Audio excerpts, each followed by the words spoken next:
उसके बावजूद हम इस प्रश्न को कर रहे हैं कि क्या यीशु मसीह के वापस आने का समय हो भी गया है या अभी यीशु मसीह के आने में और समय बाकी बचा हुआ है। हम यूहन्ना बपतिस्मा देने वाले की तरह बन रहे हैं। हम आंखों के सामने जो चीजें घटित हो रही हैं उनको हम देखना नहीं मांग रहे। जब हम इस बात को ही नहीं समझ पाएंगे कि हम अंत के दिनों में आ गए हैं, तो फिर हम परमेश्वर की मनसा को इन अंत के दिनों में जो हमारे लिए है उसको हम कैसे समझ पाएंगे, कैसे समझ पाएंगे। देखिए मैं आपको एक बात बताऊं, 1947 और 1948 के अंदर एक डिस्कवरी हुई थी इजराइल के अंदर, जो मृतक सागर है जिसको डेड सी कहा जाता है, उसके पास कुमरान की गुफाएं हैं और उन गुफाओं के अंदर बाइबल की जो मूल पांडुलिपियां होती हैं या जिसको हम कहें ओरिजिनल मैन्युस्क्रिप्ट्स जो बाइबल के थे 2000 साल पुराने और 2000 साल से भी ज्यादा पुराने जो थे वो वहां पर प्राप्त हुए थे। यानी बाइबल की ओरिजिनल मैन्युस्क्रिप्ट्स मिल गई थी और उन मैन्युस्क्रिप्ट्स के अंदर एक कैलेंडर जो था वो भी प्राप्त हुआ था जिसको हम डेड सी स्क्रॉल्स कैलेंडर के नाम से जानते हैं। तो आप यहां पर देख सकते हैं जो कैलेंडर डेड सी स्क्रॉल्स के अंदर मिला था वो यहां पर आपके सामने है और डेड सी स्क्रॉल्स का ये कैलेंडर जो था इसके लिए जो बाइबल के जो स्कॉलर्स हैं उनका मानना है कि ये एक बहुत ही ज्यादा एक्यूरेट कैलेंडर है। यानी जो कैलेंडर इस समय इजराइल के अंदर यहूदी लोग इस्तेमाल कर रहे हैं जिसको हम हिब्रू कैलेंडर या जूश कैलेंडर कहते हैं, वो कैलेंडर एक्यूरेट कैलेंडर नहीं है, क्योंकि उस कैलेंडर में जो फरीसी लोग थे उन्होंने बहुत ज्यादा गड़बड़ियां करी थी ताकि उस कैलेंडर से यीशु मसीह के रूप में प्रकट होता हुआ ना दिखाई दे दानियेल की भविष्यवाणियों के अनुसार।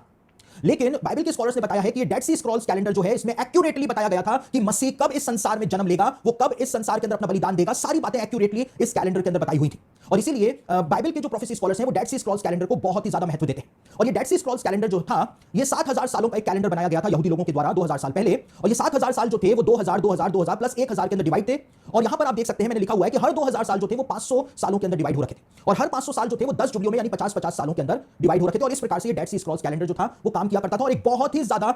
एक्यूरेट कैलेंडर जो था वो ये हुआ करता था। लेकिन आपको जानकर के हैरानी होगी कि डेड सी स्क्रॉल्स कैलेंडर के अंदर इस बात को बताया हुआ था कि जब मसीह इस संसार के अंदर प्रकट होगा तो उसका एग्जैक्ट टाइम बताया हुआ था। मैं यहां पर कोई डेट सेटिंग नहीं कर रहा हूं, ना ही हम डेट सेटिंग कर रहे हैं, लेकिन मैं कुछ दूसरी बात की तरफ ले जाकर के अपनी बात को कनेक्ट करूंगा, तब जाकर के आपको मेरी बात जो है वो समझ में आएगी।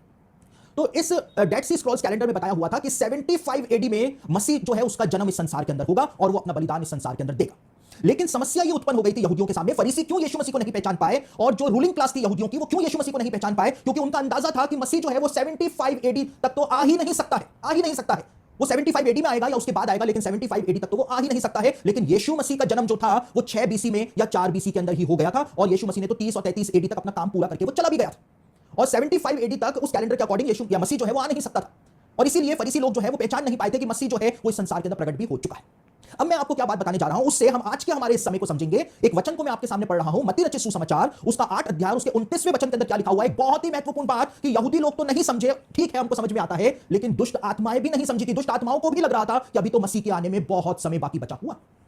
तो मत्ती रचित सुसमाचार उसका 8 अध्याय उसके 29वें वचन में गिरासेनियों के देश में यीशु का सामना जिन दुष्ट आत्माओं से हुआ था, दुष्ट आत्मा की सेना जो थी उसने इस बात को कहा था, उन्होंने चिल्लाकर कहा, हे परमेश्वर के पुत्र हमारा तुझसे क्या काम, क्या तू समय से पहले हमें दुख देने यहां आया है। समय से पहले, क्योंकि डेड सी स्क्रॉल्स कैलेंडर के अनुसार मसीह जो है वो 75 एडी में उसका जन्म होना था, लेकिन यीशु मसीह जो था वो 6 बीसी में या 4 बीसी में ही उसका जन्म हो गया था और किसी को भी समझ में नहीं आ रहा था कि ये क्या हो गया है, क्योंकि समय जो है उसको परमेश्वर ने अपने हाथ में रखा हुआ।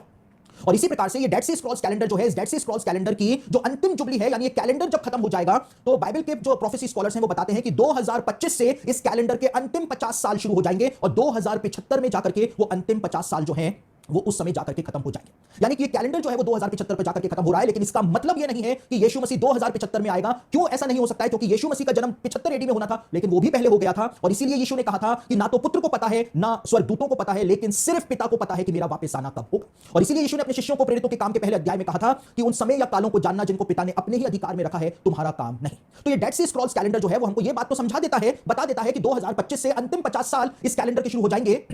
लेकिन हम फिर से वहीं पर ही आ जाते हैं कि जो काम दुष्ट आत्माओं के साथ हो गया था कि वो भी सोच रहे थे कि अभी मसीह के आने में बहुत समय बाकी बचा हुआ है, लेकिन मसीह जो है वो आकर के खड़ा हो गया था और वही होने जा रहा है। दुनिया का कोई भी कैलेंडर नहीं बता सकता है कि यीशु मसीह कब वापस आएगा, सिर्फ परमेश्वर को पता है कि उसका पुत्र कब वापस आएगा। लेकिन आज हमारे सामने चिन्ह प्रकट होने शुरू हो गए हैं, भविष्यवाणियां हमारे सामने पूरी हो रही हैं जो इस बात की गवाही चीख चीख करके प्रदान कर रही हैं कि यीशु मसीह के वापस आने का सीजन जो है वो आ गया है और वो अपने सीजन के अंदर कभी भी प्रकट हो जाएगा। हम 2025 की राह नहीं देख रहे हैं, हम 2050 की राह नहीं देख रहे हैं, हम 2075 की राह नहीं देख रहे हैं, क्योंकि पहले भी ऐसा हुआ कि मसीह पहले आ गया था और अब भी ऐसा हो सकता है कि मसीह पहले ही इस संसार के अंदर आ जाने पाए। तो जो चोट दुष्ट आत्माओं के साथ हो गई थी वो बहुत सारे लोगों के साथ होने जा रही है।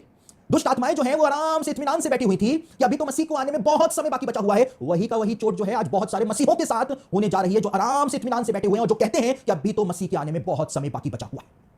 वही काम आज कर रहे हैं मसीही लोग जो हैं वो आज यीशु मसीह के दूसरे आगमन को डिनाई करने में लगे हुए हैं कि अभी यीशु मसीह वापस नहीं आएगा। जैसे यीशु मसीह ने उनको एसएमएस करके बताया हो अपने आने की तारीख और समय कि मैं इस फलाने तारीख और फलाने समय पर आऊंगा, या यीशु मसीह ने स्वर्ग से उनको फोन करके मोबाइल पर उनको कॉल करके बताया हो कि अभी आप आराम से घर पर बैठे रहिए और आराम से मजे करते रहिए, मैं अभी नहीं आऊंगा। देखिए इंसान तो यह भी नहीं सोचता है कि उसकी मृत्यु आ जाएगी। कभी भी किसी भी इंसान को नहीं लगता है कि वो मर जाएगा, लेकिन मृत्यु आ जाती है और कोई उसको रोक नहीं पाता है। उसी प्रकार से परमेश्वर का पुत्र भी आ जाएगा और कोई उसको आने से नहीं रोक पाएगा। तो इन अंत के दिनों में परमेश्वर की इच्छा हमारे लिए क्या है? पहली बात, इन अंत के दिनों में परमेश्वर की इच्छा हमारे लिए यह है कि हम हर समय हर पल जो है वो तैयार रहें यीशु मसीह के दूसरे आगमन के लिए, क्योंकि उसका दूसरे